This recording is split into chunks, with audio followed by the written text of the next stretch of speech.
Number one, this is obviously the main reason I was called in, because the tile is basically falling off the wall and there's leakage going into the basement.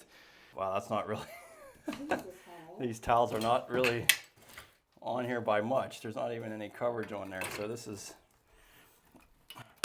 probably all molded. Yeah, there's a little bit of mold. It's amazing how well it actually even holds up by just being drywall like that. But definitely time to replace. Let's just take a look at this. Wow, that's completely saturated. This would be one reason you definitely don't use drywall for your backer board. That's terrible. All right, well, so as you can see, this is black mold. Black mold. So this is again why you don't want to have drywall butting up against your tub. So all this is basically, there's really nothing left of this. It's all kind of falling apart. So definitely don't put drywall against your tub deck like this. You want to make sure there's a waterproofing material against your tub.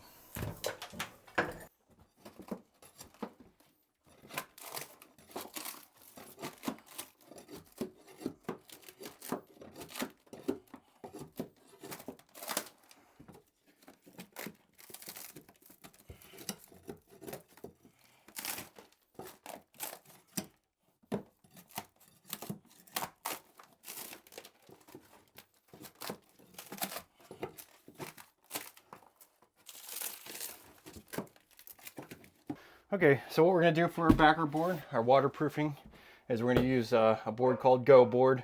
This is basically just a foam board, really easy to cut, and it's already waterproof. First thing you want to do right against your base, and is put a nice generous caulking joint at the base. I see that oozing out, that's a good sign. And just every 12 inches on your screws. Between the boards, just put a bead.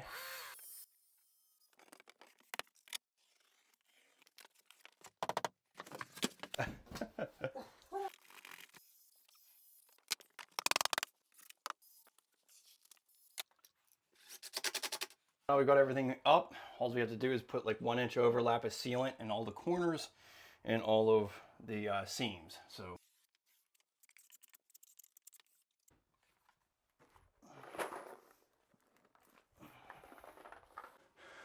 Okay, so before we do the drywall, let's go over the waterproofing and overcoming the tub flange.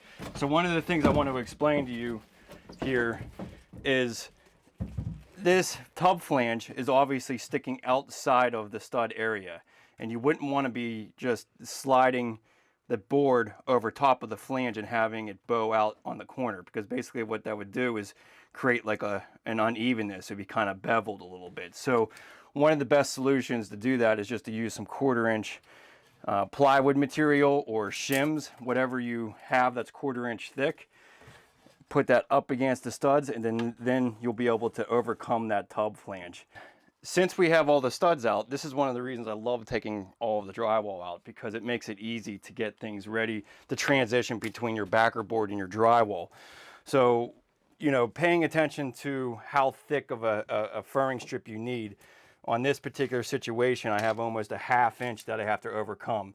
So what I'll do is I'll fur out this entire wall a 1/2 inch so that the wall is even with another, and then I'll be able to overcome the tub flange as that board comes down over top of the tub. But you want to get some kind of blocking here. We're going to need some additional framing, because you want to have something to screw the Go board to and the actual drywall coming down.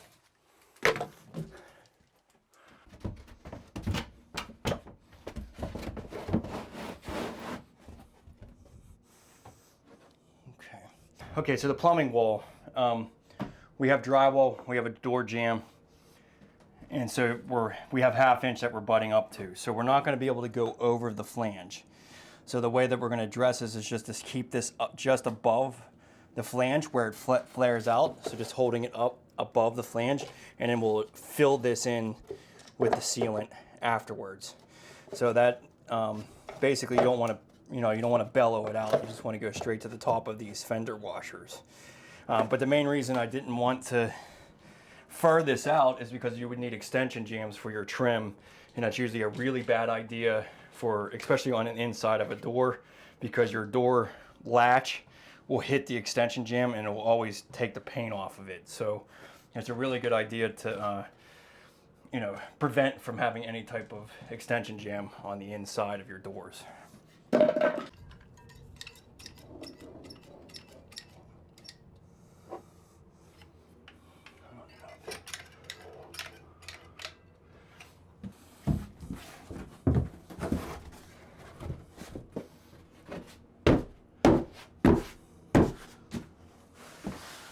Seal around this pipe.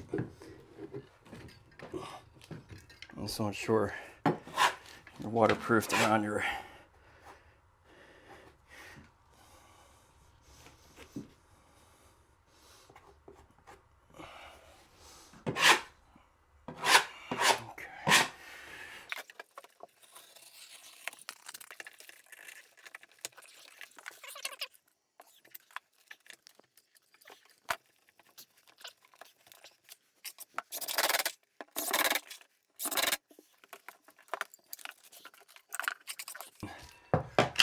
this whole area will just get filled with sealant.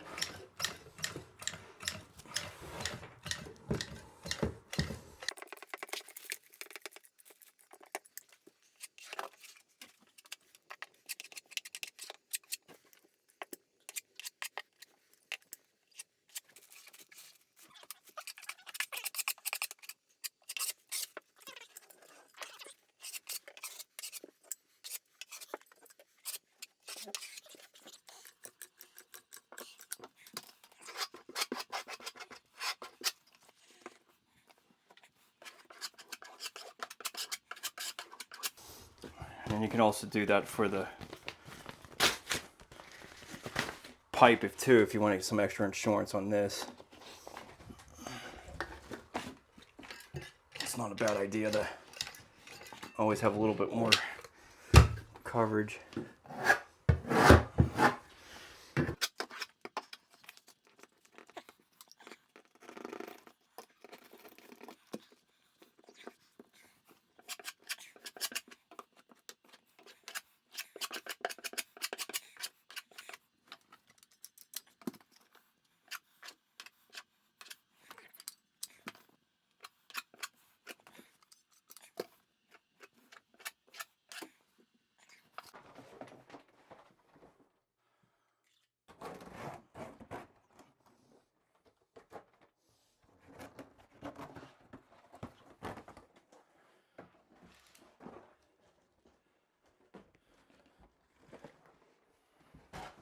Okay, so for this seam right here, we're going to use some Curdy band to go between the drywall and make sure that we go down alongside of our shower pan. So I want to make sure that the waterproofing extends around this area here. So we'll get some thin set.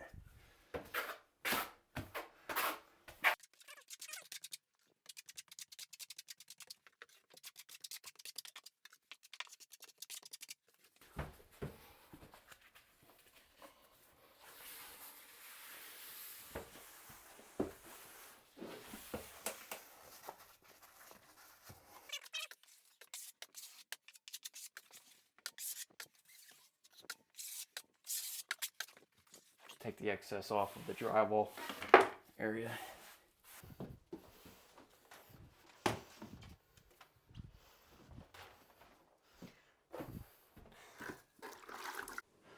Okay, so over the Schluter edging that's coming over here, you can just simply mud it like as if it was a piece of drywall tape.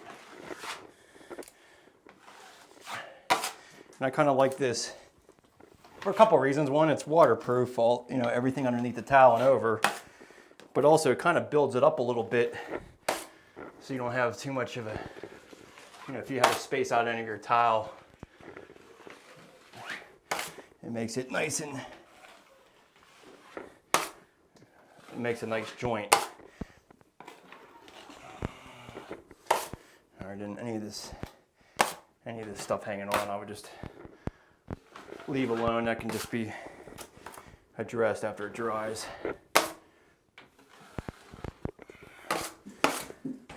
I would say even if you wanted to finish this with drywall mud, you can go ahead and do that. But you're still going to want to have a waterproof board up against this. At least put some go board back there. There's no problem with adding drywall mud over top of this. This is always a problematic area. You know, it might take a few years to get to it, but the drywall will deteriorate at some point up against here. So definitely use some waterproof board. That'll make sure it lasts for a long time.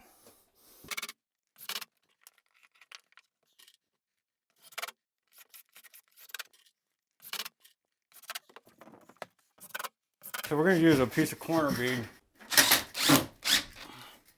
on this corner so that we can finish the drywall on the front.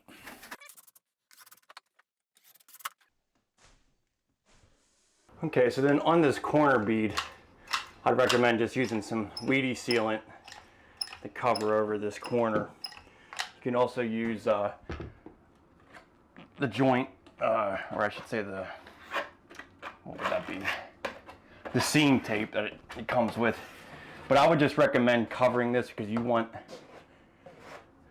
this to be water, you know, you don't want water getting to this corner bead. So you just cover this with the weedy sealant, and this will prevent that from rusting out if water ever got to it.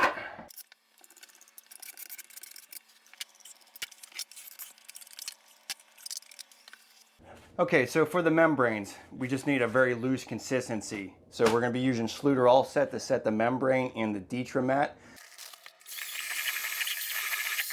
For the membranes, you can see how soupy this is. This is really thin, and this is for the Ditra mat and in any membranes that you're installing. So it is a really loose consistency.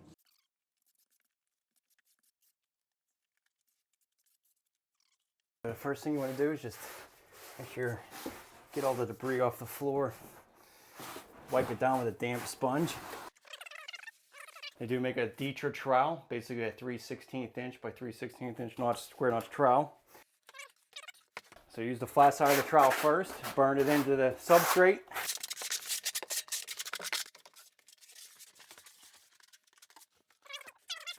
So then you always want to do directional troweling. Okay, then you take a grout float and really try to embed this into the substrate or into your thinset.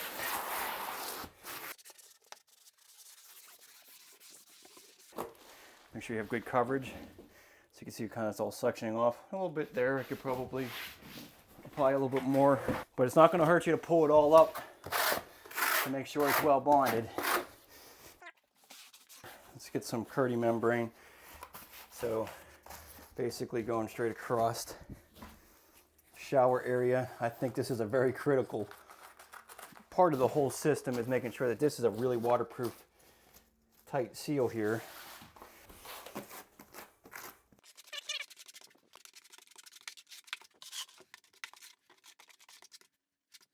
Okay, so then we're going to get a bead or sealant here right against the edge. We're going to kind of wrap this up slightly up onto the shower pan, and then that'll create a nice good seal against there. You can see how that's oozing up out of where the Curdy membrane is.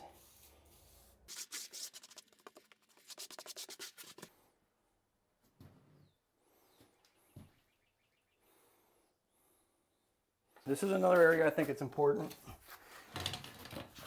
is to go up, flash up the walls, especially on the adjacent walls of the shower. So some might consider it overkill, but I think it's important, especially against the shower area. So we'll spread some thinset on the wall so we can trowel that.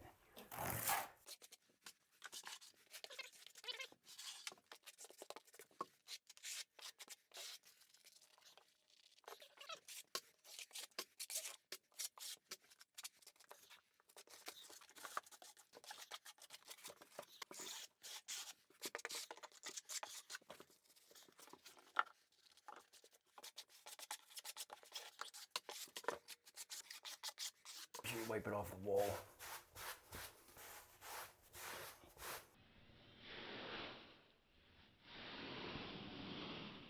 So then if you're going to be, we're going to be installing that tile today, so you don't really have to dress anything with the waffle. But if you did have some excess thinset, you could just fill all the waffle the night before and then set the tile tomorrow.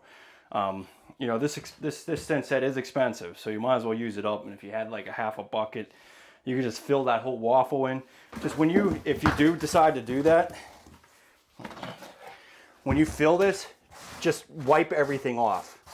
Just get it nice and smooth. You don't want to be leaving big globs of it or feathering over. You want to just take it and just remove all that excess, because you want to keep this floor flat. It's going to, the flatter the floor is, the easier it is to tile and prevent lippage. So, but I always, at the end of a day, if I'm not going to get into the tiling, I like to fill that waffle in so it's all pre-filled, and then all I have to do is be concerned about making sure my thinset's nicely troweled for when I lay the tile.